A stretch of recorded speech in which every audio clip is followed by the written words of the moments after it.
What is going on, everyone? My name is Andy. Welcome back to another FPL video. And this one is some of my early thoughts ahead of the Game Week 2 deadline, a series that I'm going to run throughout the season, talking about some key players and my notes from the weekend. So if you enjoy it, give it a like and hit that subscribe button. And if you are looking at your team for Game Week 2, not sure what moves to make, you can check out the suggested transfers feature on the My Team tool on Fantasy Football Hub, which will give you recommendations. It might be just to roll your transfer. It could be to bring a different player in. It just gives you options. You don't have to go with it, but it's like having a second opinion. If you want to check that out, there's 50% off at the moment. And if you sign up and don't win your mini league, you will get your money back. Terms and conditions do apply. All the links you need are in the description below. All right, let's start with Christopher Nkunku, who went off before the 60th minute against Man City for a one-pointer, which was extremely frustrating for anyone that went with him in Game Week 1 like I did.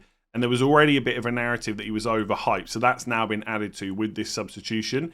For anyone that owns him and is thinking about getting rid, I would sit back and have a serious think about whether he's all of a sudden become a terrible FPL option. What was the reason that you picked him in the first place? It probably wasn't because he was playing Man City in Game Week 1, one of the best teams in the world. Like for me, of course, I was hoping he would get a return in that game, not least because he would have points, but also because he would wipe out the Man City clean sheet. But that wasn't the fixture I was relying on for points. So in some ways, not much has massively changed. He's still got Wolves away, Palace at home, Bournemouth away, West Ham away, next 4 games. They're not super easy, but they're definitely easier than playing against Man City. The thing that would probably concern me the most is how early that substitution was on 58 minutes. I even saw someone say that maybe he was played too much during pre-season, but I also think he was trying to build his fitness up. So I don't think that's a huge concern. But coming off before 60 and the amount of Chelsea options they have on the bench is a little bit concerning. But against Man City, they played Lavia, Enzo, and Caicedo. So there was only room for Nkunku on the left, Jackson through the middle, and Palmer on the right.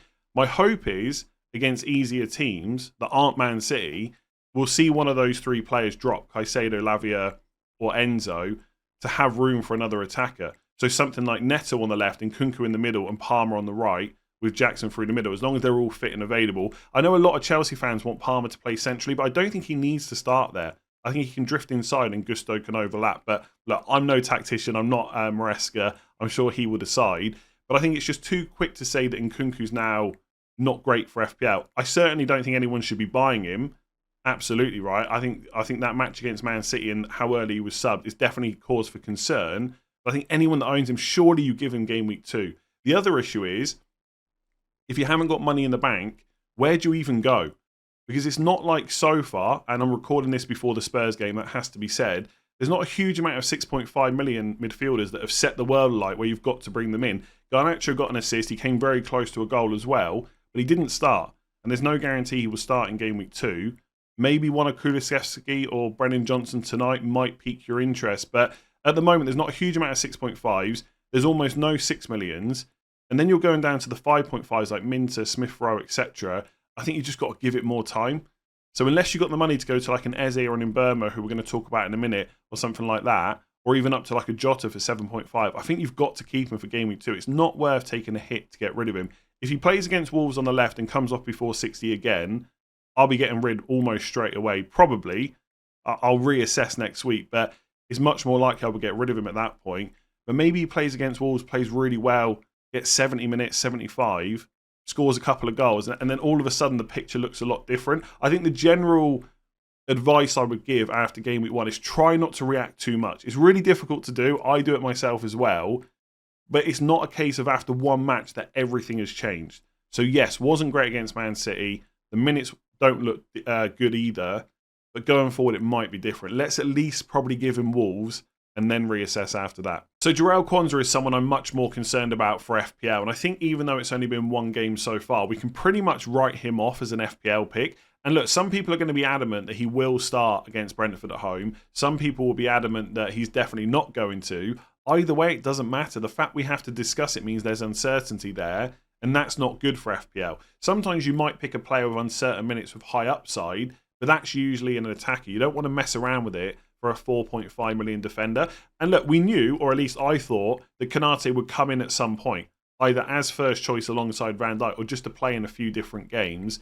I just didn't think it would happen after 45 minutes. And I think that's where the problem lies. And after the game, Arne Slot said that it was because they weren't winning enough duels. He didn't necessarily say it was a Quansah problem, but you don't have to be a genius to put 2 and 2 together and say that Konate fixed that. And so going forward with Brentford at home, Man United away, he's probably going to be in that team if he's fit and available. So Quansah is now an issue. Whether or not you need to go out of your way to sell him straight away really depends on how your squad is set up. If he was your only risky defender and you've got 3 better ones to play this week, you could just leave him on the bench, see what happens in game week 2 and then reassess in game week 3. I got to be honest, spending a first transfer on a 4.5 million defender is not ideal.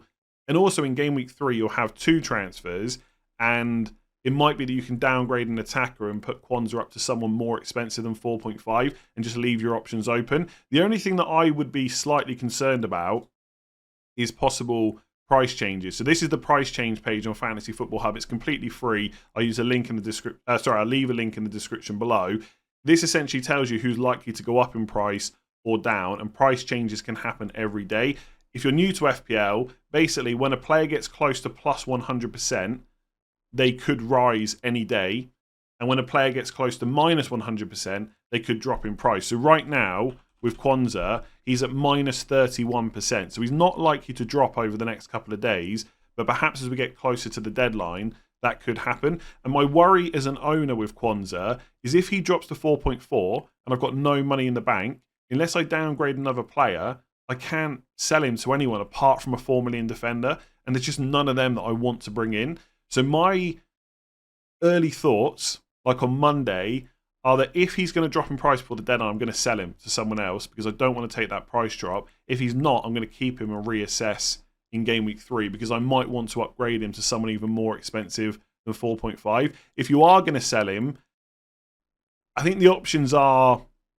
There's a few options, right, but none of them are necessarily fantastic, right? So I think Robinson is pretty good because he's got Leicester at home this week. But I think when you look at Fulham's fixtures, first of all, I don't think they're a great defence. Now, that's not to say that Robinson's not a good option because I almost had him in my own team and I would love to be able to play him in game week 2. But Ipswich away, West Ham at home, Newcastle at home, Forest away, City away afterwards. I don't necessarily see a huge amount of clean sheets, but I think because of his attacking potential, he is definitely someone to consider. I don't mind Lewis Dunk at Brighton, but bringing in a player before they play Man United at home is not ideal. But he does have Ipswich at home and Forest at home in 4 and 5. So 3 in the next 4 games are possibly playable for Dunk. Quansah, I think, is a good long-term option. But again, you don't want to bring him in before Arsenal. But after that, from game week 3 onwards, it's Leicester away, Everton at home, Wolves at home, Ipswich away, which are not bad. And Villa defence probably a little bit better than Fulham. And just looking at the other fixtures this week, like Anderson, maybe, Crystal Palace, if you've got the money to go up to Munoz, they play West Ham at home this week. Van der Ven possibly against Everton at home, but again, the fixtures afterwards are not that great. Rico Lewis is a player a lot of people are considering. The question is, will he start against Ipswich? I don't know for sure. I think he probably will, and I think he's good enough to keep Kyle Walker out of the team, but I don't see him doing it. I think Kyle Walker will play a lot of matches, and therefore Rico Lewis will come out. So it feels like you're swapping one problem for another long term. So I think Robinson, Crystal Palace defender, Dunk is probably where I would look.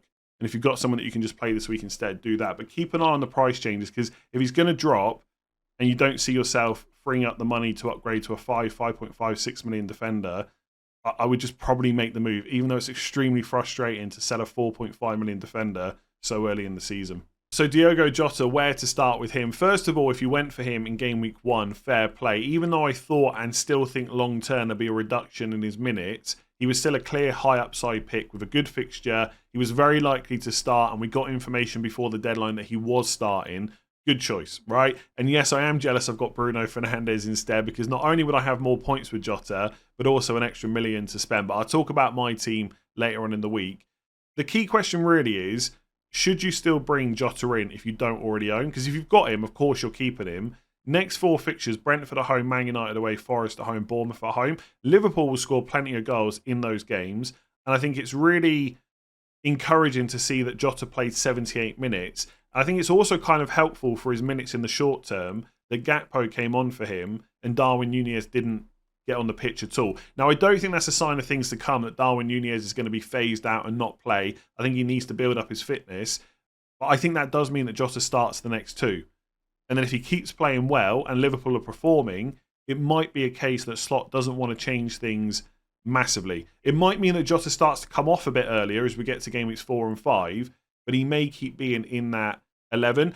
I think, as always with FPL, people always want to deal in absolutes. Like, Jota is now nailed on and he'll keep his place as long as he's fit. That's not necessarily true, right? It might be that he plays game weeks 2, 3 and 4 and is great, and then for Bournemouth at home in game week 5, Slot decides to play Darwin Núñez instead. Like, that could happen, right? We have to accept that.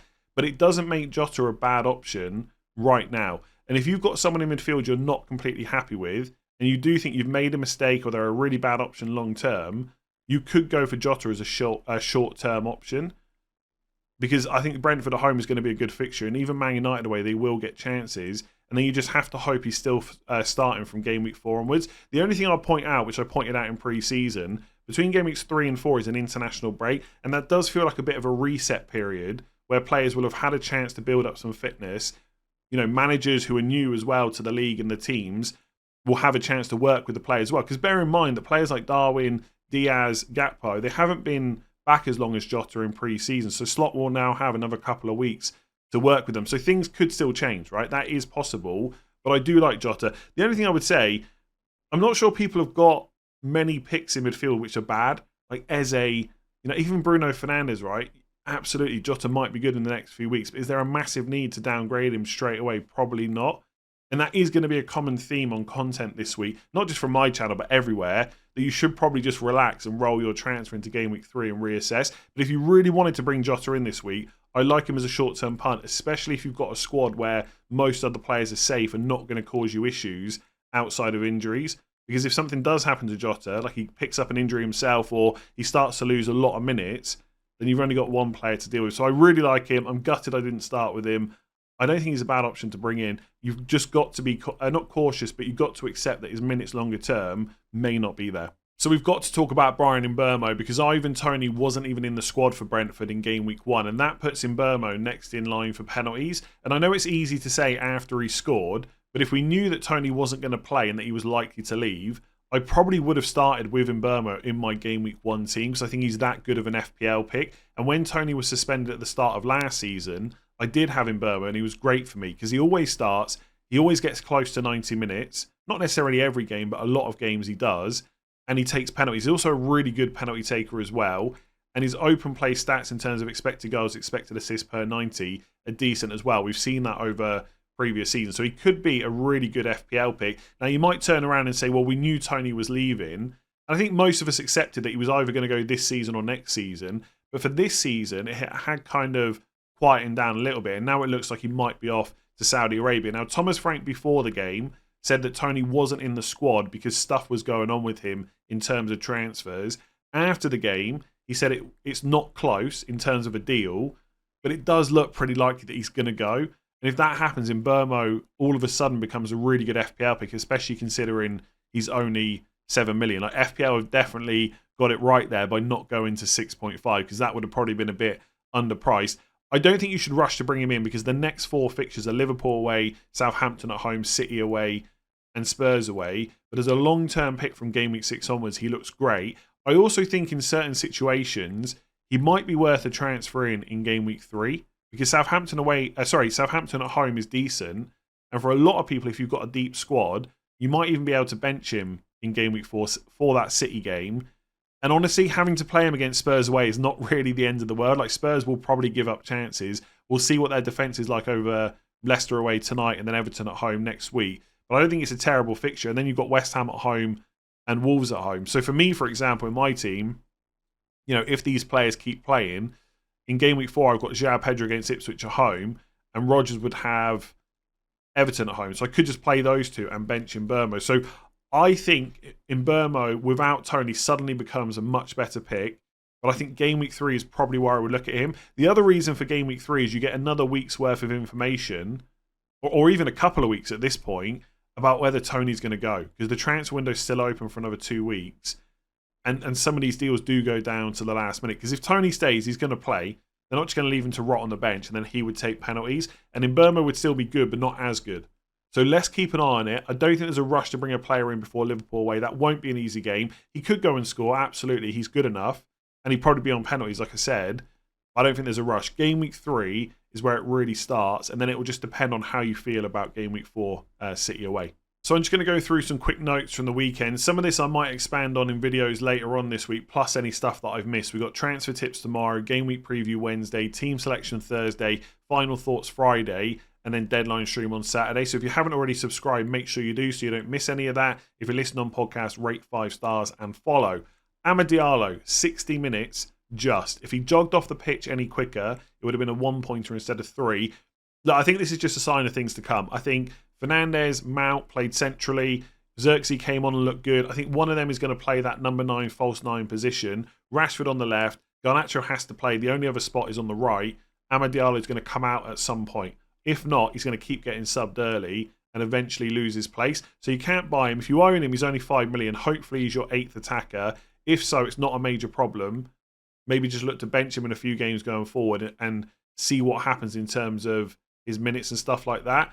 Like, he wasn't a bad enabler, but I think it is a bit of a worry that he keeps getting subbed early and Garnacho just has to play for me.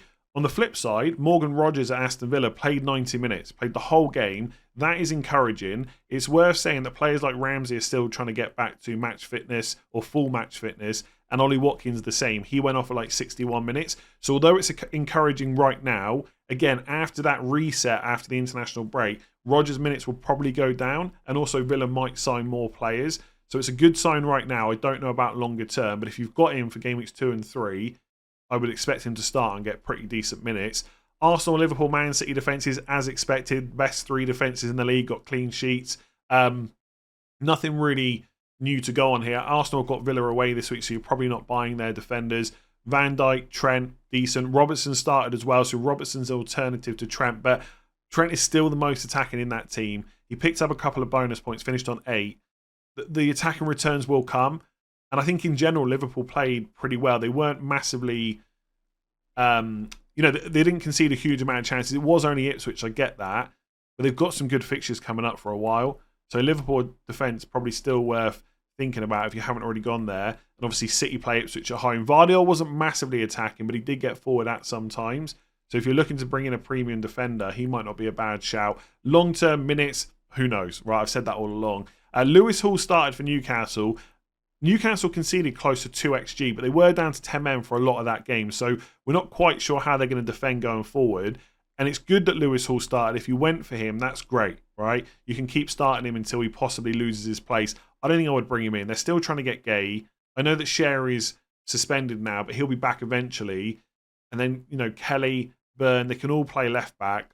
I wouldn't be so sure about Lewis Hall as a long-term pick. If you started him, great. I wouldn't bring him in. Minter played 45 minutes, got an assist, went off as a concussion sub. Should be okay for the weekend. We'll find out from Hertzler later on this week. Again, don't panic if you own him. I would look to keep hold of him. Brighton were decent. Man United at home, they will get chances. Don't panic on Eze.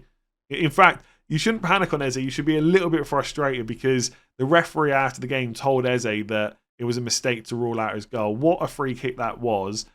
I think Crystal Palace looked dangerous at times. I don't think they were brilliant. But I think they did create a few chances. They were getting forward against that Brentford defence. On another day, it could have been more returns for Eze. I think he showed in that game why he's worth 7 million, even if the returns didn't come. So again, I probably wouldn't knee-jerk too much. And Chelsea, I thought they played pretty well against Man City. They didn't concede a huge amount of chances. It wasn't perfect, right? And there's a lot going on at that club in general. There's lots of players to keep happy, but they were good. Remains to be seen whether they will keep that Enzo, Caicedo, Lavia midfield, which I've already spoken about. And if they don't, will they be as defensively sound?